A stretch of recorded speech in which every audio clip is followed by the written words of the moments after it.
Welcome to Bench Burner Sports, everybody. We're talking about UFC Vegas 105 this weekend. Emmett versus Murphy. We're only going to be talking about a couple fights on that card just because it's not a super enamoring card. We don't love it. I'm sure you guys don't love it either. It's going to be, I'm sure, fine fights, but the name value is just not there. So we're just not going to touch on many of them. We might touch on a lot of them on Stoke and the Coles. We'll see. Depends on what happens. But yeah, we're excited. We're also going to be talking about the new main event for UFC Kansas City, Garry versus Prates. It's going to be interesting there. But yeah, we're going to be talking about that. What's up, Knuckles? Yeah, man. This card, it's a card. It's serviceable. I hear a lot of people. I mean, obviously, it's not the most. It is indeed a card for sure. Right. It's not the most exciting card in the world, but honestly, compared to some of the shit we've had in the past, I'm not going to complain. Like, it's not terrible. It's not good. Like, my pre-fight rating for this card, because I rate fight nights different. On paper, it would be like 4.5, maybe a 5. I don't know. I'd probably give it a 5.5 because it's like serviceable, but it's not great. It'll probably, looking at these matchups, shit, it looks like there's a lot of potential finishes. Maybe, some finishes. Yeah, it'll probably be like when we talk about it afterwards, it'll be like a 5 out of 10, I bet. But anyway, yeah, it's a card, and also we're gonna talk about the Kansas City card. Obviously, gotta rep the Kansas City hat and gotta rep the boy. Kind of wish I would have bought the Full Violence Carlos Prates shirt. That newest. I mean, I still got time. It's still there, but it won't be shipped by the time the event happens, unfortunately. But oh well. Anyway, let's talk about the card. Squared, how you doing? I'm doing good. Looking forward to. I almost said looking forward to this card. I think I'm just kind of used to saying that. Not exactly looking forward to this card. Not looking forward to it. I'm not dreading it, but definitely doesn't amp me up. But that being said, fights are fights. We might end up seeing a couple bangers. So I'll be checked in. Definitely looking forward to talking about it. Looking forward to talking about the some of the breaking news that Dana let out today. Do not forget to follow us on X at bench_burner. Obviously, if you're watching this on YouTube, go ahead and subscribe if you haven't already. Drop a like, drop a comment, let us know what you're thinking. Follow us on all our other social media, which will be at benchburner sports, whether that's Instagram, TikTok, Spotify, anything, name it, we've got it, and that's where you'll find us. So hit us there. Cool. MySpace. Shit. One of the biggest fights on this card, obviously the main event, Josh Emmett versus Lerone Murphy. That's a good fight in my opinion. Lerone Murphy has proven himself time and time again. He's proven every data wrong. He's 15-0-1. Got a no contest on there. This one, honestly, is that a no contest or a draw? Oh, it's a draw. Sorry, yeah, you're right. I think one of the biggest knocks to Lerone Murphy this far is that he can be hit. And if you can be hit, Josh Emmett will hit you. And it's not going to be good. And I think, honestly, I do think, probably hot take, but I think Josh Emmett knocks him out. I do. Knuckles, what do you got? Yeah, man, I kind of been back and forth on this one for a long time because Murphy is a very, very, very decent kickboxer. I'm not going to say he's like amazing. He's obviously gotten this far for a reason, fought a lot of tough dudes, did a very good job getting there. Kind of muddled the lines of like looking good at some points. I just think he's a pretty high level fighter, obviously, top 5 to 10 for sure. I just think he's kind of gotten, I'm not going to say favorable matchups up to this point, but they've built him right, and that's what the UFC is supposed to do with talent like him. But obviously, I feel like they have their thoughts about him. That's why he's on this card specifically, because if they really gave a fuck about him, they would have put him on the London card. But I digress. I think he has enough to get past Emmet, especially Emmet hasn't fought in a year and a half, something like that. And Emmett is what 40, 41, something like that. He's getting up there in age. I mean, the power is the last thing to go, and Emmett's always had a chin as well. So I think he's going to take everything that Lerone throws at him, but I think Lerone is just going to be elusive enough to stay out of range of Emmett's just power shots. And I expect him to try to mix in the grappling. I know Emmett's a pretty decent wrestler himself. Um, he does some things right when it comes to grappling. I mean, I think it's primarily what he started as was a wrestler. So, but I think that Murphy has advanced enough in his game to kind of just be able to counter whatever Emmett has. I do expect him to get cracked once or twice. He didn't even get dropped. Who did he get dropped by? Murphy. Didn't he get dropped by somebody pretty bad once? Who am I thinking? I mean, he got dropped pretty hard by Ige. That's who it was. And that's the thing is Ige, I kind of put them on the same level. Ige was also like looking pretty good in that fight, and Emmett's a little bit better version of Ige. Ige's tougher, but yeah, I'm still gonna go Lerone. I think he's gonna do enough to get by. I'm not like super confident in that pick, and honestly, my preferred person to win would be Josh Emmett, but I just think age and the layoff is probably gonna affect him somewhat. So yeah, I'm gonna go with Murphy here by decision. What about you, Squared? Yeah. So I think this will be a pretty interesting matchup. I think that the boy Emmett definitely has a good chance of this, especially early on. I think he will, because we've seen Murphy, especially in that Ige fight, we've seen him kind of struggle to start off hot, especially against someone that's really swinging at him. Versus Ige, he kind of struggled with that pressure early on. He kind of readjusted to it and kind of turned it into his benefit, countered a little bit better, but early on just did not look good. Kind of looked overwhelmed to start the fight, and that can be a problem versus a guy like Emmett. But that being said, Emmett, dude's old. Dude's been off for a really long time for whatever reason. Was there ever a reason given? Did he have an injury or something?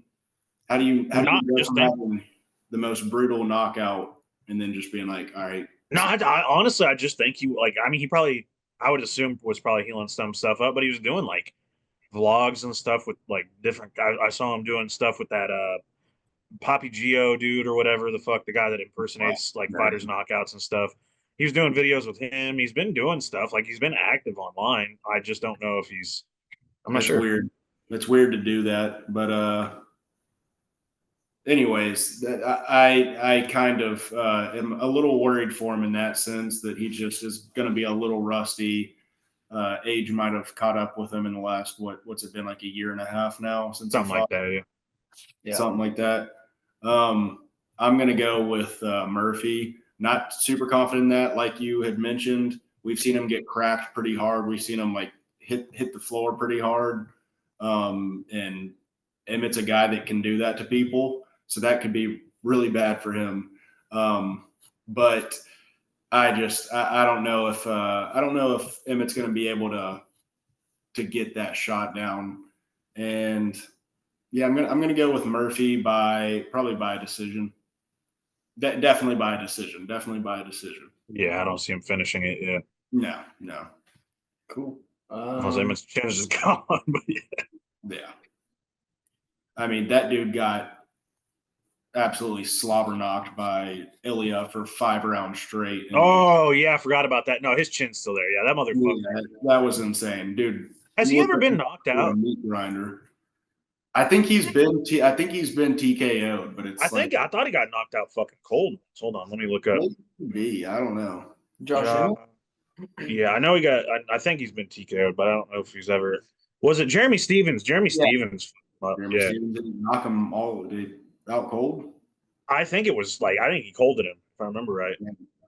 That's wild. Jeremy Stevens has got something else in him, because if well, dude, we talked about it. The hardest. It was also 2018, long time ago. But we were also talking about the hardest hitting 145. Well, his claim. Also, shout out. Who the fuck is that? No, shout out Jeremy Stevens though for making it back in UFC on the probably his last fight. in his hometown, so I fucking love that for him. Yeah. Shout out Jeremy Stevens. So weird that they brought him back for that, but right on. They were super nonchalant about it too. Like there's like, oh, and by the way, Jeremy Stevens is fighting. What's his name? Well, I think it's because from what he said is he left the UFC on his own volition. So, and they were probably like, "You don't fucking leave. We make you. Like we cut you." I So saw they're probably, that interview, and when I was thinking about it, I was like, what if they signed him just so they could be like, and we're gonna cut you after this one? Yeah. Got you, bitch. and he's fighting some Cage Warriors dude. So that'll be interesting. Yeah. Who the fuck is this? Mine or is this our? I'm getting a shit ton of notifications. I don't know if it's okay. It's my Instagram. It's not the. Thought it was the bench burner. Mr. Popular over here. Everybody get a load of Mr. Popular. No, I had it's some Ugandan dude. I don't know. Yeah. Huge mistake. Huge mistake. Yeah, his name is literally Coach in Uganda. So shout out Coach in Uganda. Thank you. Anyway. All right. What's the next one, buddy? Is going to be right? No. Jesus. Pat Sabatini versus Joanderson Brito. Brito is a stud. So is Sabatini. Sabatini is more grappling, you know. Unless he's fighting Diego Lopez. Yeah. But he is one grappling match against Nico Price, Andrew Koshel, Herbert Burns, and Peter Fazekas. Whoever the fuck that is. To be fair, though, he knocked him out. Wait, he fought Nico Price or he grappled Nico Price? He grappled Nico Price. I'm sorry, I was responding to you. You said unless he's fighting Diego. Oh, yeah. I don't know if there wasn't. Was there grappling in that fight? Also, I thought that was a clubbing sub. I think it was just club and kept on clubbing. Wait, who? I could be wrong. For Diego? Yeah. He definitely TKO'd. No, yeah. Wasn't it an arm? Yeah, no, you're thinking of it UFC Nashville versus that Canadian dude. What's his name? Yeah. Tucker. Anyway. Yeah, because I saw that shit first. Yeah. Anderson Brito is 5-2 in the UFC. His losses come to Bill Algeo in a unanimous decision in his debut. I'm pretty sure that was short notice. And William Gomez most recently, split decision. Other than that, he beat Jack Shore by doctor stoppage. Jack Shore had a nasty cut on his shin. Beat JSP, Jonathan Pierce, Weston Wilson, Lucas Alexander, Andre Philly. The dude's a stud. Give me Joe Anderson Brito every single day. He can grapple, and I think he can grapple with Pat Sabatini to a point where they don't have to grapple, and he probably just tags him and finishes him. Probably a club and sub, maybe a ground and pound. I think he knocks him down on the feet, and I think he finishes it on the ground however he wants to. Knuckles, what's up? Yeah, I got Joe Anderson in this one, man. He's I made a post a long time ago on X/Twitter that he was one of the 4 horsemen of violence in the featherweight division. I still stand by that. The guy's just violent. Every time he's out there fighting, I just love watching him fight. Every time I think about it, I think about the fucking JSP saying, "Do something, boy," and Joe Anderson's, "Ah!" That's what he said. And then he fucking proceeded to fucking he sub him, I think, or whatever. So yeah, I think his grappling is sufficient enough. If he can grapple with JSP, I believe he would be able to with Sabatini. I know JSP was kind of on a bad run at that point, but still efficient grappler. Brito has showed that he's an efficient grappler as well. He's just violent as fuck, and I think he's going to be a little bit too violent for Sabatini, and I expect him to put the pressure on, especially I believe he's coming off that loss to William Gomez, which was kind of bullshit because all my homies hate William Gomez, including myself, obviously, so I just don't like that motherfucker. Sorry for the foul language. Just for anybody watching, I just got to say that. I don't like the dude, and the fact that he beat one of my violent kings made me upset, and I'm sure Brito is going to come back with a vengeance in this fight. And unfortunately, Pat Sabatini is going to be on the receiving end of that. And yeah, expect Joe Anderson to bring hell with him, I believe. So yeah, I'm going to say Brito by like first or second round TKO. He's going to poured on the dude, I believe, in my opinion. So that's what I got on that. Squared. How about you, man? Unanimous decision among the three of us. Definitely Mr. Burrito. I think he's going to get the W. Oh, I know what it is, and I know what I said, and I'm going to go with what I said. I like burrito. I like burritos too. Yeah. Burrito. I've got nothing to add to it that y'all haven't said. I think his grappling will be sufficient, and he's definitely got the advantage on the feet, and he's gonna get the finish. Better luck next time. But yeah, got it. Cool. They just basically gave the middle finger to Pat there. They're like, screw you, man. Dude, the curse. I will say this curse of going third is when it's like a pretty obvious fight like this one. I wouldn't say this is like obvious, but we're all in agreement here. And then it's my turn to speak, and it's like, let me sound like a broken record here. We got to let him go first sometime. We got to switch it up. Get the rhythm switched up a little bit. That's what they do on a couple of shows I listen to. So maybe we'll have to switch it up on. No, we just hate him. So we do interrupt him all the time. This podcast is an animal kingdom, and one of these days I'm just gonna have to unalive Max and take his spot. That's just how it works. Anyway, yeah, so that's all we're really going to touch on this card. It's like we said, it's an okay card, but we do have more to talk about. Davey Grant's fighting. Shout out Davey Grant. I just want to say that. I'll always shout him out. Anyway, go ahead. Move on. The real life Popeye. Well, what we're going to talk about beyond that is some Dana White announcements that came out today. Today's April 1st that we're recording this. Really, the only one we have to talk about is Ian Garry versus Carlos Prates, or as Dana White says, Carlos Prates. Yeah, Prates. He kept on saying Prates, and it was driving me nuts. Carlos Prates, that old guy Prates over there. Hey, the devil wears Prates. That's what I've been told. Anyways, Carlos Prates and Ian Garry. That's a banger. It's UFC Kansas City. Knuckles will be there live in person. Just bought my tickets today. Hell yeah. Knuckles will be making his debut that night. I'm fighting MMA guru or somebody. Fucking throw him in there. Ruben King, watch out. He's gonna be out there. He's gonna be doing his thing. We're happy for him. That one is a weird one because Carlos Prates has been on a tear, so you got to consider that and compare it to what Ian Garry has done. You cannot deny what Ian Garry has done as much as you hate him as a person or don't hate him as a person. I feel like a lot of us, just as MMA fans, are not super big fans of his, just as a person, because he sucks. But he will probably win this fight. And my thing is, everybody talks about the newfound wrestling ability of him. That's cool too. But honestly, on the feet, I think he wins. I think he, against a guy like Carlos Prates, look at his face. Look at his face. Okay. Against a guy like Carlos Prates, yes, Carlos Prates is a fucking dog.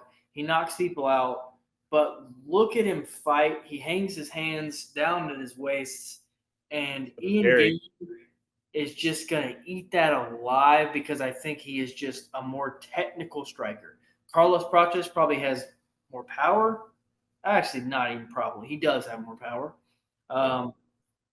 And he can put it on a person, but I don't think he can put it on a guy like Ian Garry, who is truly a top 5 welterweight in the world, in my opinion.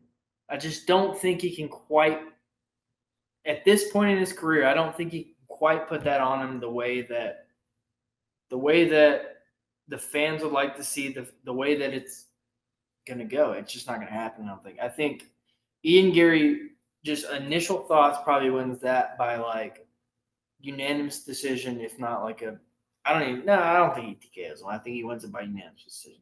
Knuckles, what do you think? What's up?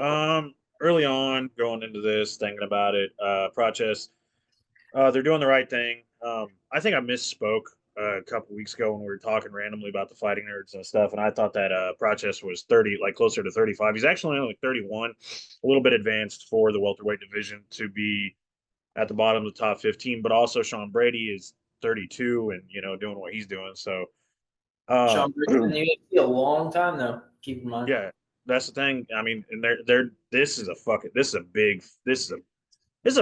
huge fight, dude. I'm gonna say this as much. I think realistically, I would have rather seen Jamal Hill and Khalil Roundtree. Anybody listening to this that thinks that's stupid, go ahead. But I guarantee you that fight would have been more exciting than what this fight's going to be, because I am not under the same impression as Max. I think Ian's just going to do what he did to MVP. He's gonna try to pressure him. He's probably going to grind on the cage a lot, try to take him down. I do think there'll be stand up exchanges, and I think that Prates will have success in some of those because he has a 78-inch reach compared to Ian Garry's 74-inch reach. And I think he'll use a lot of front kicks. The dude's just really fucking long, and his body is short, but his legs and arms are super long, and I think he's going to use that to his advantage. His straights are money. Like all of his straight punches are great. His front kicks, like his body teeps and stuff, are all great.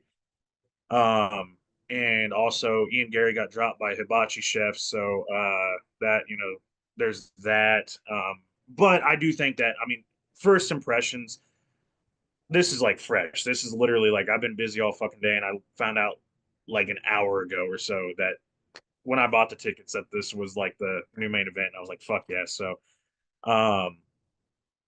right now, I think Ian Garry will win the decision. Honestly, I wouldn't be surprised if he subs him because Ian Garry, also, Max said, a lot of people hate him. I get that. I get that a lot of people don't like him, but he gained every ounce of respect back when he took that fight against Shavkat and took Shavkat to the fucking brink.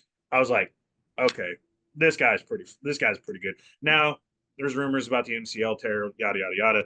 Still, though, when you're fighting a guy with 100% finish rate and you are the one finishing the fight in an advantageous position, almost finishing him, you're pretty fucking good. So shout out Ian Garry. He's a dog. I think this fight will be a little bit boring. I hope there's moments of excitement, and I think Prates could definitely knock him out. I think Ian Garry could catch a counter and knock him out. Like Max said, he could do it on the feet, but I think that Carlos, personally, I think is the more proficient striker for what he does. That might be a crazy take because Ian is very good, but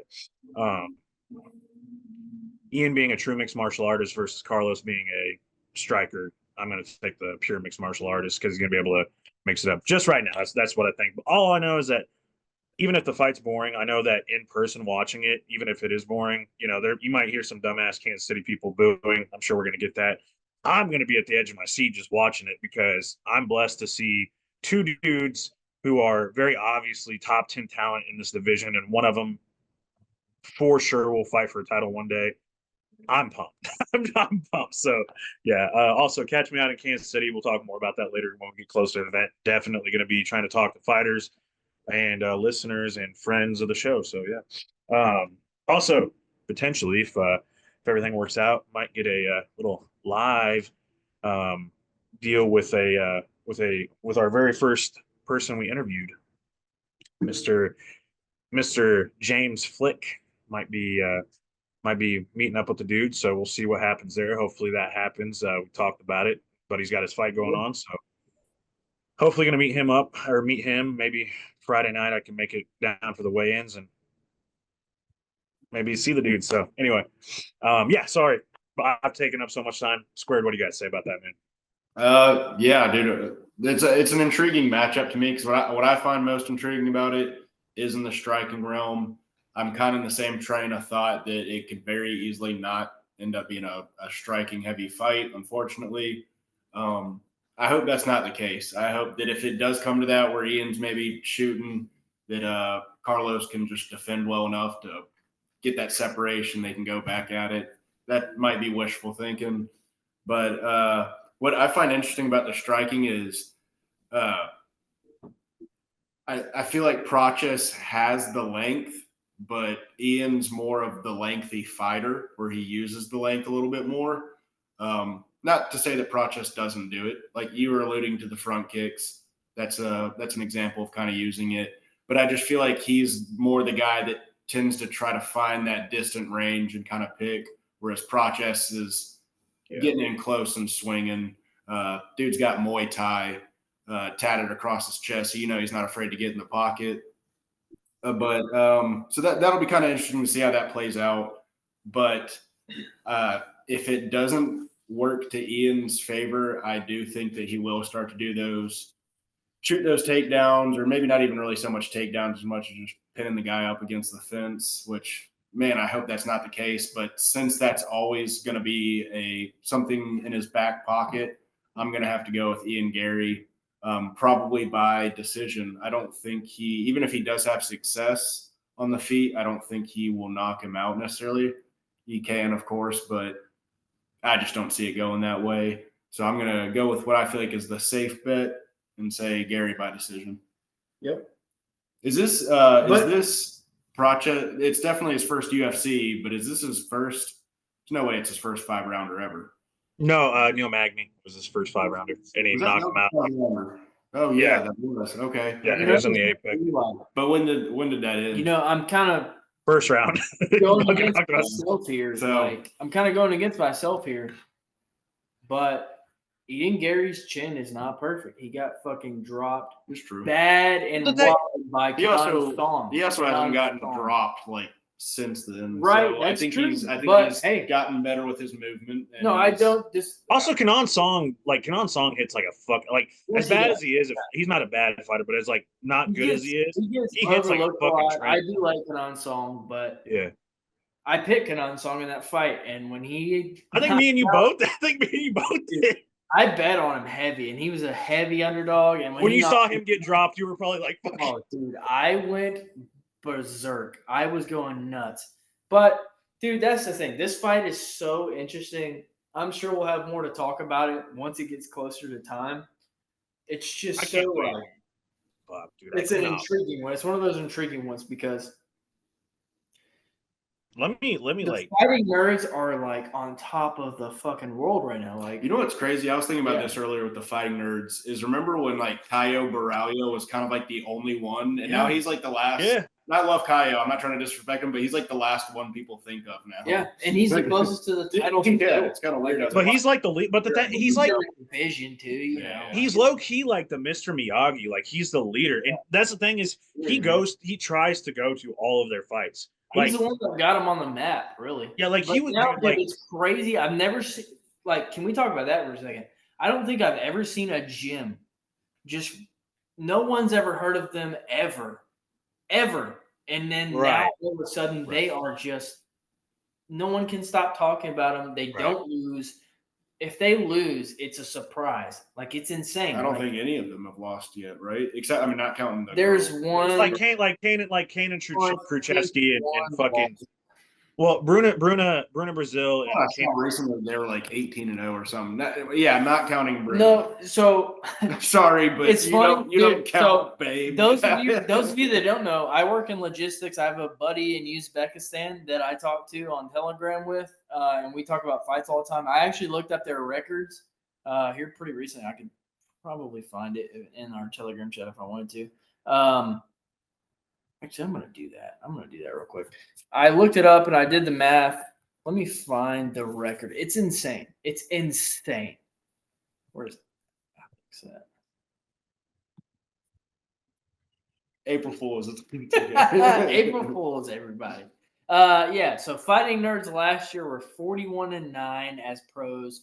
Not just UFC, but that's still insanely impressive. And so far this year, they are 7-1. That is insane. I'm pretty sure their only loss was Bruna Brazil, I believe. Yeah, doesn't count. So that is just fucking nuts. Other than Bruna Brazil, they are 7-0 this year. They are on a tear, so you can't deny them. We're just talking about a specific fight here with Carlos Prates versus Ian Garry, and it's not the first time that one of them is seen in the top brass of the UFC because obviously Cal Borralho has been there. Cal Borralho, where the fucking Caio Borralho has been there, and he's proven his standing. He's like Paulo Costa if he could actually fight. So He's built like him, yeah. yeah, he looks like him. That's a damn good gym. One might say Paulo's a little bit more Back to my point, like I don't remember a real instance where we've seen a gym just show up out of fucking nowhere. Right. Like I know the old days you had like military systems, but that was the only one that was really there. And you've had some, but dude, the fighting nerds, the way that they've shown up, the way that they're winning fights, they're not winning boring decisions. They're winning finishes. They're just presenting themselves in a way that we have not seen before, in my opinion. It's insane to watch, and I love to see it. I mean, it's wild. They got some, and they also have some like crazy personalities. Gian Silva is a crazy personality. Cal is a fucking fun personality. They got some good ass Tayo, whatever the fuck's name is. They've got some fun ass personalities on that team. So I am super excited to see what they do. And you imagine they'd only go up from here. I mean, I can't help but think, like, obviously this gym wasn't really, I don't know if it was around at all, but it wasn't really a thing back in this time. But isn't it crazy that all the gyms they got in Brazil, all the gyms they got in America, which is even closer to Brazil, why the fuck did Johnny Walker choose SBG Ireland? What a fucking idiot. What a stupid motherfucker. What a no, isn't he? Where is he at now? Where's he at now? I can't remember. He said he left there, which is like, dude, finally, they suck. Kavanaugh sucks. Dude, Straight Blast has that gym. He had one guy. He had a fucking gemstone, and Connor would have done what he did probably anywhere else. He might have even done better. He might have fucking. No, bro. Can you imagine Connor like fucking Connor ATT or AKK AKA? He would have title defenses. Especially if he was younger, they would have kept him probably in. He got a gemstone laid right in his hands. Humble. And dude, like legitimately, like if we're talking about pure raw talent that's undeveloped, Connor was probably. Who's their second best fighter? Gunnar Nelson, Patty Houlihan, probably. Like. And who the fuck is that? Oh, Patty, he was a Patty. Who the fuck is that guy? He had a fucking blood disease, so he had to quit fighting because he had blood. Sorry, Patty. My bad, brother. And actually, as a person, he's like 10 times cooler than Connor. So shout out Patty. But yeah, I fucking love Patty. But or maybe John Walker's their second best fighter, which is also terrible to say. Yeah. No, man. Like for me, dude. For me, man, the Fighting Nerds reminds me so much of Nova Unau. I think I'm saying it wrong. Back in the day, Andre Pederneiras, Jose Aldo, Renan Barão, BJ Penn trained there for a little bit. Just that whole group of guys coming up from Brazil. Brazil. Does that remind you of that at all? Huh? Did you say that SVG reminds you of that? Saying Fighting Nerds reminds Fighting Nerds. Yeah, because it's a similar thing. Like Pederneiras just found a group of guys that were like super good. You could even make the reference to Black House, like Shoot a Box and Black House. What the fuck was that? Dude, Andre. Look, listen, this is a hill I will. I'm thinking old head shit. Yeah, I get hate for it, but dude, Shoot a Brazil, the goats, the greatest. What are you talking about? Shoot a Box? Talking about like he's talking about Shoot a Box for sure. They had Charles. They have Elvis Brenner. They have Willie Cat. They have I'm drawing blanks. But no, I'm listening. I'm listening and waiting for people that are going to compete for UFC titles. All you had to say was, Show those Dubronks! Show those Dubronks! The comeback of Charles Oliveira will be studied forever. But aside from him, Elvis Brenner is not that good. Ian Garry. And I know you love him, Knuckles. Ian Gary's a bit of a shoot-a-box guy. But, dude, he gets hit so hard. He gets almost knocked out. Damn now, calm down. Hey, I'm calm. Still Rookie of the Year that one year. Yeah, he was fucking even. He's still Knuckles Rookie of the Year. Yeah, after he got knocked out and revived himself and then knocked the other guy out. And the thing is that Guram that fucking Guram fight is aging so poorly now because Guram can't. It's just not that impressive of a gym. It's just That's not. the thing, dude. I mean, that's the thing. Like, legitimately, oh, hey, another gym that popped up out of nowhere. Like, I guess it wasn't a gym. They damn near fuck each other every weight cut. Whoa. Hey, so does. Well, so does they another. damn near fornicate every single weight cut. That's almost worse. Actually. They damn near they hug each other really tightly every weight cut, and it looks. Are you talking about the Dagestanis when they're in the? No, I'm talking about shoe box. I'm talking about shoe Well, box. also think about the Dagestanis in the fucking hot tub. You can't forget that. Don't think me. So what do you think? Okay, for what you got. Okay, speaking of, since we're doing a little tangent here, what do you guys think? Again, I know older gyms, but what do you think is the greatest gym in UFC history that you can think of? Mine's easy. I got it on the top of my head like right now, but it's hard to argue against Top Team. But that is a good point. Yeah. I mean, it's hard to. It's just like they've got the numbers. They've just got the numbers. Extreme Couture had his run. That's my favorite one. But they're falling off too. Like, I don't know, man. It's a tough. Let me educate you. Let me educate you. Greg Jackson's gym in New Mexico. Alistair Overeem, Holly Holm, John Jones, Andre Arlovsky, Donald Cerrone, Mike Ferry. The name of that. What's that name? What's the name of their gym? Alpha Male or something? Oh, in Sacramento, yeah. That's a good gym. No. I'm talking about the one you're talking about. Jackson Wink. Yeah, it's just Jackson Wink. Yeah, Jackson Winklejohn. Yeah, that's the one. Yeah, I mean. Sarah Longo's good too. It's pretty good. That's a good point. Yeah. Y'all are forgetting the best one. Bryce Mitchell's backyard. Bryce Mitchell's backyard, baby. Dude, but Sarah Longo is so weird because like they don't have that many fighters that have been there, but every single fighter that gets there is the top of the fucking line. Even their worst guy somehow still fought for a title. It's crazy. What's his name? TriStar is another good shout. That was TriStar was GSP and Rory McDonald. That was a pretty good. Yeah. Dude, the greatest corner. Ray Longo is just fucking awesome though. He's such a lovable guy. The greatest corner ever assembled. You guys ever see that picture? It's GSP. It's John Danaher, Greg Jackson, Faraz Sahabi, and the other guy. Oh, I can't think of his name. There's another dude in the corner. It's not Dean Thomas, but for some reason I won't fucking say Dean Thomas. But it's like the greatest corner I've ever. I mean, the fact that you had. I said because he's black. You know what? Was I wrong? I can't remember what it's called. You know who I think runs a really good gym? Who? Fernand Lopez. That dude runs a top-notch gym out there. I gotta go, guys. See you guys you know later. what? I think that is top tier of the UFC and April Fools. April Fools. Gotcha. God. Max is just trying to get me fired up because I'm gonna fucking just pop off. I'm gonna have a 30-minute fucking monologue. He's so good. He's Fernand Lopez. Dude, he literally forged Francis Ngannou in a lab, and then he created Cyril Gane in a lab. Max, you get me fired up. Hold on, I'm finding the fucking picture because anytime we talk about Fernand.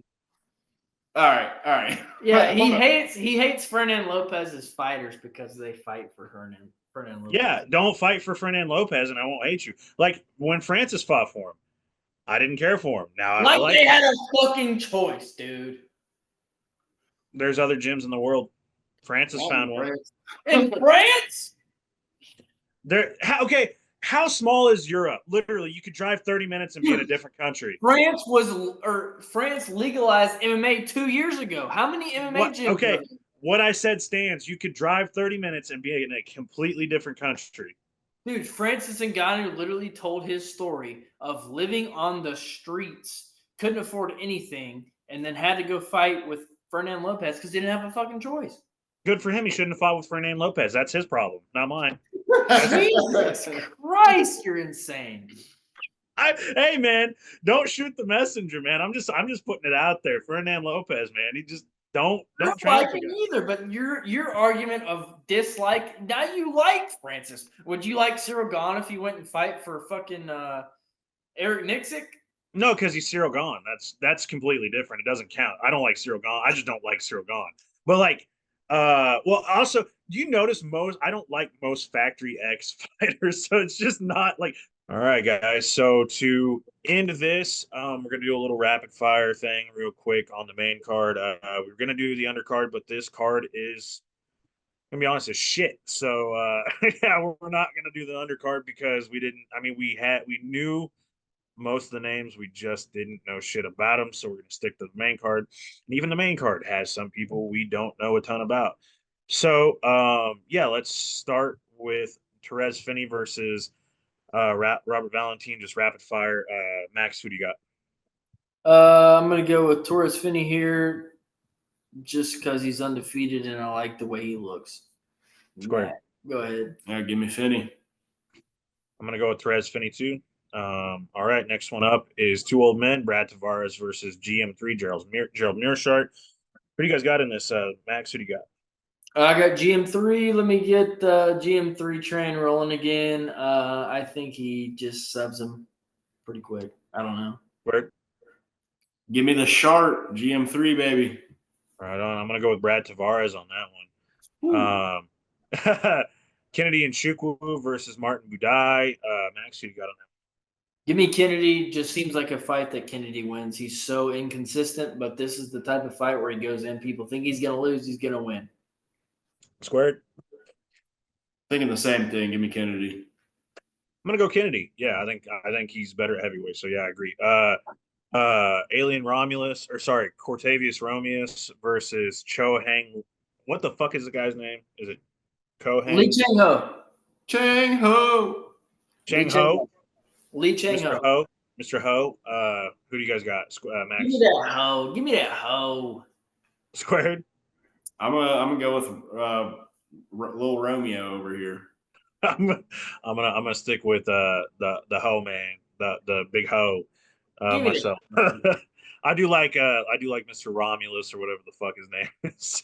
But anyway, all right. Obviously, you guys know our top two picks. We all went 3-2 in the co-main, and we went with Max went with Mr. Emmett, and me and Squared riding with Lerone in this. I don't really have much to say on the card outside of that. I'm going to say this: David Grant supremacy is going to win his fight. So yeah. But, anyway, fucking, we want to close it out. Hey, yeah. Appreciate you guys watching another episode of Bench Burner Sports. We still don't know why you guys watch us every weekend, but we appreciate it, and we love doing this thing. So we're gonna keep doing it until we get tired of it. Till Knuckles gets tired of me, I guess.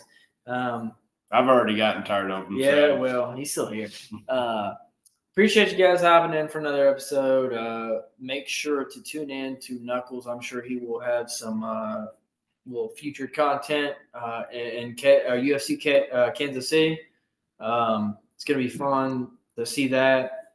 We're all doing this thing every week, and it's cool to see Knuckles be able to go do it in person. So we're excited to see that. Follow us on all our socials. Squared will share those later. I think that's it for me. Knuckles, what do you got? Yeah, man. Catch me. Obviously, we'll talk more about it the closer the event gets. I mean, we are getting fairly close. It is April 1st on the day right now as we record this. So we are like less than a month away from Kansas City event. So catch me out there. Obviously, if you guys want to meet up, message me. I might message you if you're going. I'm definitely going to be hammering some fucking beers in the Power and Light District before the event, just to pregame a little bit, because those beers are going to be fucking expensive at the event. Anyway, but we're going to be doing a little bit of content. I might even give you one of the little fancy like neck thing, little mics to go on there and hook it up to my phone, and we might do a little bit of recording. So rubbing against you the whole time. I see people clip it to their beard. I low key, like, legitimately probably would do that. Like, just put it on. But yeah, catch me out there. That's all I got to say. I'm just really excited about this. This card coming up is whatever, but I'm just laser focused on Kansas City. Sad that I couldn't see Khalil fight. I fucking love that guy. Max doesn't really care for him. We know that, but rocks and crystals and shit, right? But anyway, Squared, what do you got to say, man? Not a whole lot. Looking forward to what's to come from both these announcements. We got 314 around the corner. So even though this weekend's card is not not quite a banger, we still got bangers on the horizon. Looking forward to all those. So stay tuned. We'll obviously have content for all those, and we're excited. I'm almost certain we'll go live for 314, which is. I was getting ready to say that. Yeah. That'll be next week. Yeah, holy shit. Next Tuesday or Wednesday. Stay tuned for sure. Yeah, we'll be going live for that. Absolutely. Follow us on X to keep up to date on these things. We'll at bench_burner. That's what we are on X. We're also on Instagram, TikTok, Spotify, anywhere at bench burner sports. Subscribe. If you're feeling crazy, hit that notification button so you can really stay tuned.